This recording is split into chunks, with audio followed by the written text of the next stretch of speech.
abantu bavuga ko ukiza indwara zananiranye nibyo urabyemera? Jewe nkiza ni Yesu akiza. Rero niyo mvuze ko umuntu akize mvuga ko akize mu izina rya Yesu. Hakira abantu bizera.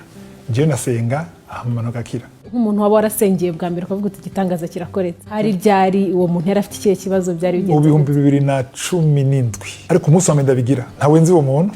Umudamu umukobwa yari hano muri Arabie Saoudite niyo yashinze nayo ko yaragwaye rutoke ngo ruvyimbye cyane ngo napfuye kuvuga ngo ari umuntu agwaye rutoke ubwo nyene ubu barica burahera. Umunsi wa kabiri uwavuze wa mbere uwo wa kabiri nawe yaragwaye umugongo. Umudamu yari mu Bushinwa yaragwaye adashobora gutambuka. Hanyuma rero n'umukobwa yari muri Swede yafite imyaka 17 yagenda nk'umutamakazi hanyuma arakira bari bahevye adashobora gutambuka.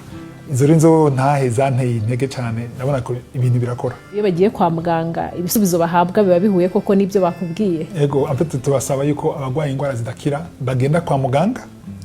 Wa muganga nyene yavuga ko kwa sida canke cancer akonfirme ko akize. Nko kayita yaje mu 2015 ngene yaje mu ico gihe hari ibibazo abantu barahunze ibibazo byayo mu Burundi.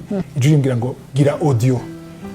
Nagira audio ntazi aho bizoshika ariko mukumvira neho byace bigera bigeze no munsi abantu benshi barabyishimira byo mu Kirundi bija mu Gifaransa no mu Congereza ubunye birahari kuri application. Ari amafaranga yakura he kugira ngo message yawe ibashe kugera kure kwisi? Turasenga hanyuma ikuntu bikoreka abantu baraza bonyene kubushake bwabo bakaza kuzoshikira kuko batahabaye nta kiganiro cakanguka coba nta biterane vyoba ikorane vyoba.